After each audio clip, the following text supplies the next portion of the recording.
Hello बच्चों, क्या हाल चाल? सब बढ़िया होना भी चाहिए। अब क्लास 11th का वीडियो बनाएंगे और बनाते रहेंगे भी, क्योंकि ये इसको रिवॉल्यूशन को आगे बढ़ाना है। तो क्लास 11th का क्या पढ़ रहे थे हम लोग? Dimensional analysis. ये क्या है मैंने पहले वीडियो में बता लिया है, पूछो मत, अच्छा नहीं लगेगा। पहले वीडियो में चले जाओ। क्या पढ़ाने जा रहा हूं, कुछ एक क्वेश्चन छूट गया था दिन और रात का। इसको कैसे करने, रात नहीं है दिन ही है, कि एक दिन में कितने घंटे होते हैं, कितने सेकंड, कितने मिनट, ये सब सॉल्व किया जाएगा। ठीक है, एक दिन में कितने होते हैं? अगर मैं कहूं 1 day is equal to 24 hour, hour नहीं, बहुत आवर कह लेते हैं, ठीक है, 24 आवर। अगर मैं बोलूं 1 आवर में कितने सेकंड होते हैं, तो क्या कहोगे? 3600 सेकंड। ये कैसे आया? मैं कहूं 1 आवर में मिनट कितने होते हैं? 60 मिनट। 1 मिनट में कितने सेकंड होते हैं? 60 सेकंड। तो क्या दोनों को इंटू कर लोगे? 60 × 60, तो क्या पूरा 1 आवर इक्वल टू सेकंड नहीं निकल जाएगा? तो वही 3600 सेकंड आ गया। पसीना भी मतलब स्वेटिंग होने लगता है, तो 3600 हो गया। ठीक है, अब ये तो मैंने एक घंटे का गिना ना, तो 24 घंटे के कितने होंगे? तो इंटू करोगे जब 24 इंटू 3600, तो आएगा 86400। ठीक है, इतना ही आएगा, हाँ इतना ही आएगा। तो इतना जो आपका आगे क्या आ गया? ये आपका सेकंड आ गया। 1 डे में कितने सेकंड होते हैं? तो 1 डे में इतने सेकंड होते हैं। अब क्वेश्चन कैसे बनेगा ये देख लो। How many second are there in 2 day? 2 दिन में कितने सेकंड होंगे? बहुत अच्छी क्वेश्चन है। तो हमको क्या पता है? 1 डे इक्वल टू इतना सेकंड, तो 2 दिन का कितना होगा? तो भाई इसको 2 से इंटू कर लेंगे ना, 2 इंटू 86400, क्योंकि एक दिन का इतना, तो 2 दिन का कितना होगा? इसी को तो 2 से इंटू कर देंगे, कितना आएगा? पहले लास्ट से इंटू करो, 0 0, 4 2 जा 8 और 6 2 जा 12, 1 172, 1,72,800 सेकेंड। ये 2 दिन के हो गए। ठीक है, अब आपसे कोई पूछे, ये तो पूछ रहा है 1 डे में इतने सेकंड होते हैं। अब अगर आपसे पूछे कोई कि इतने सेकंड में कितने दिन होते हैं, तो आप क्या करोगे? डिवाइड करोगे ना, कर ले जाओगे कि नहीं? अगर नहीं कर पाओगे तो भी बताना। मैं क्योंकि ये सब मेथड जो है ना, आपको मैं पहले ही बता चुका हूं, ये सब यूनिटरी मेथड जैसा बहुत इजी लगता है सबको। ठीक है, कर ले जाओगे आप लोग। अब आगे मैं बढ़ता हूं, कुछ आगे में क्या बढ़ूंगा आज मैं? Law of chemical combination. बहुत अच्छा टॉपिक है लॉ ऑफ केमिकल कॉम्बिनेशन। इसमें सबके लॉ हैं, दादाजी के, नाना जी के, सबके लॉ हैं इसमें। दादाजी, नाना जी, चाचा जी, सब लोग हैं। ठीक है, तो पहले किससे चालू करें? चलो फादर ऑफ केमिस्ट्री दादाजी से चालू कर लेते हैं, लॉ ऑफ केमिकल कॉम्बिनेशन।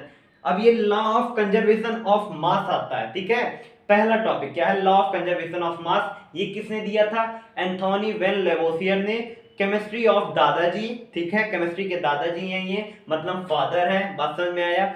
इन्होंने कहा किया था कि मास को मतलब ये जो क्या कहते हैं, मास को कोई क्रिएट नहीं कर सकता है, ना भी कोई डिस्ट्रॉय नहीं कर सकता है।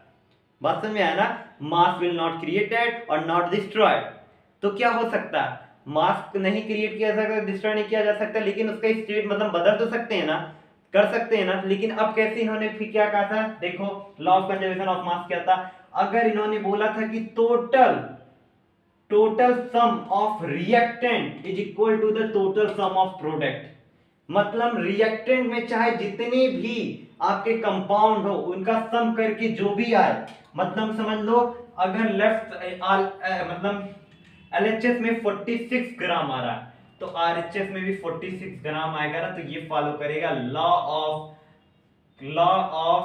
Conservation of mass.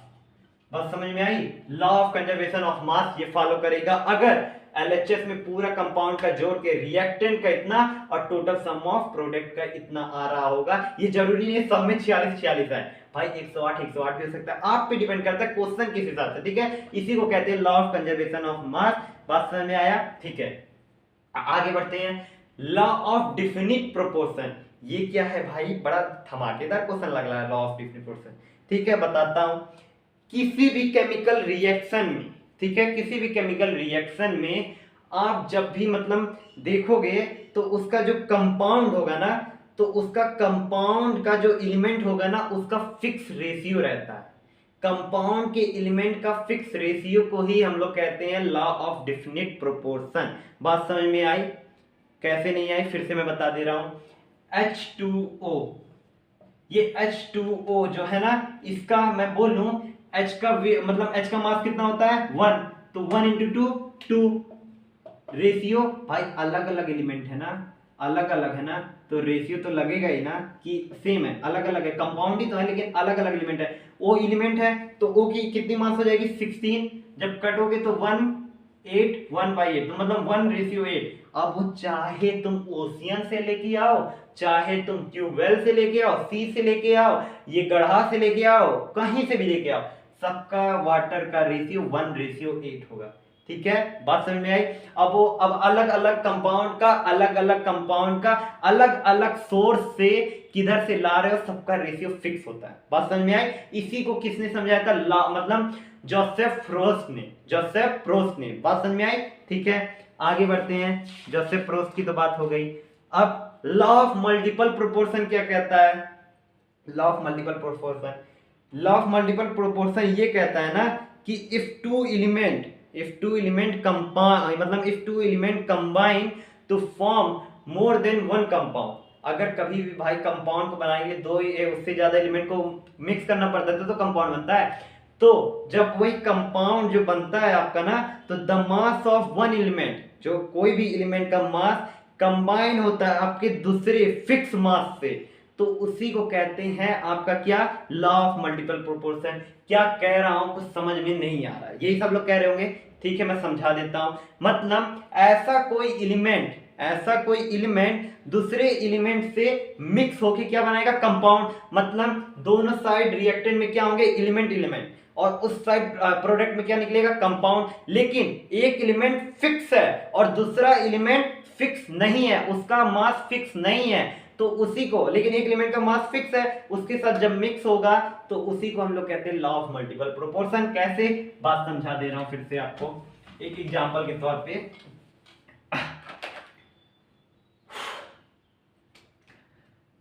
Hydrogen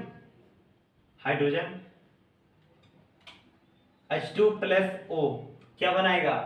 H2O। इसकी क्या होगी? 2 ग्राम, इसकी क्या होगी? 16 ग्राम, इसका क्या होगा? 18 ग्राम। अब अगर मैं बोलूं हाइड्रोजन प्लस O2 तो क्या हो जाएगा? H2O2। ये क्या हो जाएगा? 2, ये क्या हो जाएगा? 32 ग्राम, ये क्या हो जाएगा? 34 ग्राम। तो अब समझो, ये क्या फिक्स है ना, एलिमेंट क्या है? 2 ग्राम दोनों में फिक्स है, लेकिन क्या O फिक्स है? एक जगह O है तो दूसरी जगह O2 है। क्या इनकी मतलब मास फिक्स है? 16 ग्राम 32 ग्राम नहीं फिक्स है। तो मतलब एक एलिमेंट का फिक्स मास दूसरे वाले एलिमेंट के अनफिक्स, मतलब उसका फिक्स नहीं है, तो उससे कंबाइन मतलब हो रहा है, तब जाके वो कंपाउंड बना रहा है। इसी को कहते हैं लॉ ऑफ मल्टीपल प्रोपोर्शन। नहीं तो आप लोग चेक भी कर सकते हो, ये 16 है तो ये 32 है, 32 नहीं 32, ठीक है। तो 16 32, तो 16 और 32 जब हो रहे हैं तो डबल कर रहा है ना, मल्टीपल कर रहा है। इससे भी आप लोग लॉ ऑफ मल्टीपल प्रोपोर्शन समझ सकते हैं, ठीक है। अब गे लॉयसेक हमारे जो थे, इन्होंने गैसेस पे ही दिए थे, सिर्फ gases, not a liquid not a solid, इन्होंने सिर्फ गैसेस पे ही चर्चा किए थे। गे लॉयसेक ने क्या कहा था? देखो, अगर कोई भी कंटेनर में आपको गैसेस दे दिए जाएं, उसके वॉल्यूम भी फिक्स हैं, लेकिन उन्होंने बोला था अगर आप गैसेस की मात्रा को बढ़ाओगे तो एब्सोल्युटली डायरेक्टली आपके टेम्परेचर भी बढ़ेंगे। अरे भाई, जब प्रेशर बढ़ा रहे हो तो उसके मॉलिक्यूल्स इधर उधर भागेंगे ना, कंटेनर में बहुत तेज वो होगा ना प्रेशर, तो उसके टेम्परेचर भी में तो बदलाव आएगा, बढ़ेगा वो भी। तो साथ में अगर कम है प्रेशर तो टेम्परेचर भी कम है, अगर बढ़ाओगे तो टेम्परेचर भी बढ़ेगा, ठीक है, ऑटोमेटिकली। यही गे लॉयसेक ने आपको बताया था, ठीक है। बात समझ में आया कि कहीं कोई दिक्कत? अब बहुत लोग बोलते हैं सर गे लॉयसेक में और चार्ल्स के लॉ में क्या अंतर है? कुछ नहीं अंतर है, दोनों सेम है, बस उनके वेसल में अंतर है। क्या है वेसल? कि देखो दोनों ने कंटेनर लिया था, लेकिन जो हमारे चार्ल्स भैया थे उन्होंने फ्लेक्सिबल कंटेनर लिया था, जो हमारे गे लॉयसेक भैया थे उन्होंने रिजिड कंटेनर लिया था, मतलब कि सॉलिड कंटेनर और फ्लेक्सिबल थोड़ा कंटेनर था चार्ल्स भैया का, लेकिन दोनों का एक्सपेरिमेंट सेम था। बात समझ में आया? अब बढ़ो अवगाद्रो लॉ पे। अवगाद्रो क्या दिए थे? नाम तो किताब में पढ़ने जाओगे ना, समय लग जाएगा अवगाद्रो का, ठीक है। अवगाद्रो लॉ ने क्या बोला था? वो भी सेम गैसेस पे ही बोला था। उन्होंने बोला था ये कि अगर आप इक्वल वॉल्यूम ऑफ मतलब इक्वल वॉल्यूम ऑफ गैसेस ले रहे हो तो उसके आपको सेम टेम्परेचर सेम और प्रेशर करना पड़ेगा, तब जाके आपका इक्वल नंबर ऑफ मॉलिक्यूल्स उसमें पाए जाएंगे। ठीक है, इक्वल नंबर ऑफ मॉलिक्यूल्स आपके जो कंटेनर में होंगे वो पाए जाएंगे। ठीक है, कैसे? इक्वल वॉल्यूम ऑफ गैसेस करने हैं, उसका टेम्परेचर उसका प्रेशर सेम रखना है, तो इक्वल नंबर ऑफ मॉलिक्यूल्स उस कंटेनर में मिलेंगे आपको। बात समझ में आया? ये किसने बोला था? अवगाद्रो ने। अवगाद्रो ने बोला था। अब आपको बात समझ में आ गया हो। नाम पढ़ने जाओगे तो नाम बहुत बड़ा है, मैं पहले भी बोल दिया हूं, डेल्टन एटॉमिक थ्योरी। अगर ये डेल्टन की जो एटॉमिक थ्योरी है ना, यही एटॉमिक थ्योरी से पूरा मुझे लगता है लॉ ऑफ केमिकल कॉम्बिनेशन ही बन गया है। इन्होंने क्या बताया था, सुन लो। ये कह रहे थे हमारे दलथन भाई साहब की, कह रहे थे जो हमारे जो एटम है ना, जो मैटर है ना, वो मैटर बना किसका? एटम से। बात समझ रहे? Matter consist of individual atoms. ये किसने बताया था? हमारे डल्टन भाई ने। तो इनके कुछ पोस्टुलेट्स हैं जो पढ़ लो। पहला पोस्टुलेट मैंने बता दिया। दूसरा पोस्टुलेट उन्होंने किया था कि ऑल द एटम, जितने सारे एटम हैं एलिमेंट से ही, तो मतलब एलिमेंट जो है वो एटम से ही बना है, तो सबका अलग अलग आइडेंटिकल प्रॉपर्टीज है, सबका अलग अलग मास है, सबका एटॉमिक मास अलग अलग है। बात समझ में आ रहा है ना? ठीक है। तीसरा क्या उन्होंने बताया था कि जो कंपाउंड है एलिमेंट से बनना है, तो उसका जो एलिमेंट से बना है, तो एलिमेंट के अंदर कुछ एटम भी तो आपके रहते थे, वही एटम तो फिक्स रेशियो में आपका रहता था। मतलब compound are form where atom of different element combined in fix ratio. मतलब जाहिर सी बात है एलिमेंट भी एटम से बना है, ये भी आपके दलथन भाई साहब ने कहा था। अब क्या बोला उन्होंने कि जो आपके केमिकल रिएक्शन होते हैं ना, वो रिकॉग्नाइजेशन, ये मतलब क्या बोल रहा था मैं, रीऑर्गेनाइजेशन है। रीऑर्गेनाइजेशन है, क्या मैंने बोला मुझे खुद नहीं पता। रीऑर्गेनाइजेशन, ये रीऑर्गेनाइजेशन मतलब क्या, समझो। अगर H2O2 बन के क्या होते हैं H2O, पहले क्या था H2 गैस था, O2 क्या था गैस था, लेकिन अब H2O क्या हो गया लिक्विड। क्या सबकी स्टेट बदली ना केमिकल रिएक्शन के बाद से? हाँ, वही एटम बोलना चाह रहे हैं कि वो एटम भी रीऑर्गेनाइजेशन हो जाता है। बात समझ में आया? ये पोस्टुलेट समझ में आया? ठीक है। अब आगे मैं बढ़ता हूं एटॉमिक एंड मॉलिक्यूलर मास पे। तो पहले पढ़ता हूं एटॉमिक मास।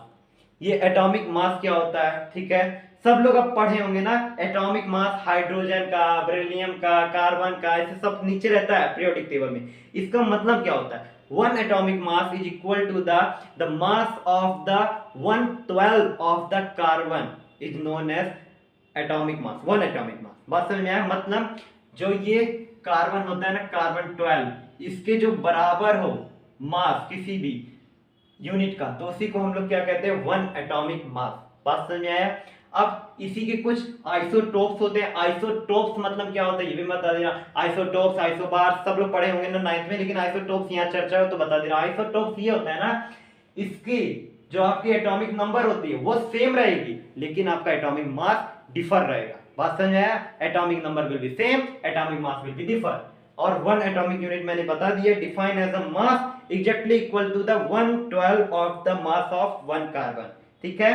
अब आप लोग की मतलब जब लिखते हो ना कि ऑक्सीजन की यूनिट क्या होती है 16, इसको रिप्रेजेंट किससे करें? AMU, atomic mass unit. अब इसको छोटा करने के लिए 16U कर लेते हैं। ठीक है, 16U। बात समझ में आई? आ गई होगी। अब मैं एवरेज एटॉमिक मास बताने जा रहा हूं। ये एवरेज एटॉमिक मास क्या है? एवरेज एटॉमिक मास तो समझ में आ रहा होगा कि एवरेज पढ़े होगे ना कि किसी भी मतलब एवरेज ये है कि जब तक आपको दो या उससे ज्यादा डाटा न मिल जाए तब तक एवरेज आप निकाल नहीं पाओगे। एक का क्या एवरेज निकाल पाओगे? नहीं। तो ये कैसे निकालेंगे ये भी मैं बता दे रहा हूं। अगर कार्बन का आपके पास आइसोटोप्स कितने हैं? 3। अगर उसका आपको रिलेटिव अवेंडेंस, ये परसेंट मास आपको मिल जाए तो क्या आप निकाल नहीं दे जाओगे? क्योंकि रिलेटिव अवेंडेंस उसका मिल जाए और एटॉमिक मास उन आइसोटोप्स का, तो एवरेज मास निकाल ले जाओगे। जैसे आपकी किताब में खुद लिखा है कि 12C, 13C, 14C उनका रिलेटिव अवेंडेंस, पहले का 98%, दूसरे का 1, 2 × 10⁻10, ऐसे देके आपका एटॉमिक मास यूनिट भी दिया है 12, 13, 14। तो उनको क्या करना है? उनको पहले आपको ना, पहले सुनो बात को आपको ध्यान से सुनना है। रिलेटिव अवेंडेंस दिया है तो पहले क्या परसेंटेज निकाला रिलेटिव अवेंडेंस का? नहीं। तो परसेंटेज निकाल लो, जितना दिया उसको 100 से डिवाइड कर देना, फिर आ जाएगा 0.9888 और फिर इसको इंटू कर देना जो एटॉमिक मास होगा। नहीं समझ में आ रहा? मैं कर दे रहा हूं, फिर से रुक जाओ। तो चलो जैसे मैंने बोला था आपको 12 कार्बन, ये देखो 12 कार्बन, 13 कार्बन, 14 कार्बन, इसकी रिलेटिव अबेंडेंस जो है ना 98.892 और इसका क्या है रिलेटिव अबेंडेंस 1.108, 2 × 10 के पावर -10। अगर इसको परसेंट में बनाओगे क्या होगा, एक दो जीरो उधर चले जाएंगे तो ये क्या हो जाएगा 0.9882 और ये क्या हो जाएगा 0.0108, यही हो जाएगा ना, कोई दिक्कत नहीं। हाँ ये 1 आपका भूल गया मैं, 1 देखो यहाँ मैं भूल गया था। अब इसको कैसे करेंगे, पावर है सर बड़ा समस्या है। अरे भाई 100 से माइनस करना है, इससे अच्छा ऊपर ले आओगे तो क्या हो जाएगा 2 × 10 के पावर -12। इतना नहीं कर पाता तो बेकार, 6th में मैथ ये आता था, ठीक है।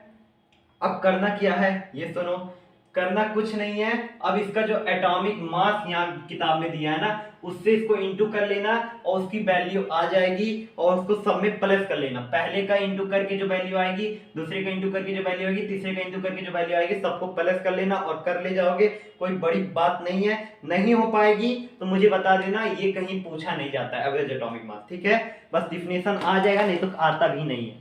अब मॉलिक्यूलर मास क्या है, मॉलिक्यूलर मास है ना the sum of atomic masses of the element, the sum of atomic masses of the element present, जो होते हैं आपके मॉलिक्यूल्स जो आते हैं ना, मॉलिक्यूल्स जैसे H2O, CO2 ये सब जो आते हैं, उसमें जो एलिमेंट होते हैं ना उनका सम निकालना है आपको, ठीक है। सम कैसे, अब मैं बात करूं CO2 का, ये एलिमेंट अलग है, ये एलिमेंट अलग है, C के कितने हैं 81 है, तो क्या हो जाएगा इसका एटॉमिक मास क्या है, देखो आजकल ना C का पहले नंबर एटॉमिक नंबर सबका याद कर लो 30 तक, अगर याद है जैसे C का 6 होता है एटॉमिक मास एटॉमिक नंबर, तो सब में इंटू 2 कर लो, अधिकतर यही होता है। तो 6 2 जा 12 प्लस O का कितना होगा 8 है, तो 8 8 जा 16, लेकिन यहाँ 2 बार है ना, तो 16 2 जा 32, तो क्या हो जाएगा 44, किसका CO2 का यूनिट हो जाएगा, ठीक है 44U CO2 का यूनिट हो जाएगा। ऐसे ही आपको मॉलिक्यूल मास निकालने रहते हैं। बात समझ में, एक कार निकाल दे रहा हूं CH4, इसका क्या होगा सर, C का 12 प्लस H का 1, तो 1 × 4 4 = 16, ठीक है। बात समझ में आया।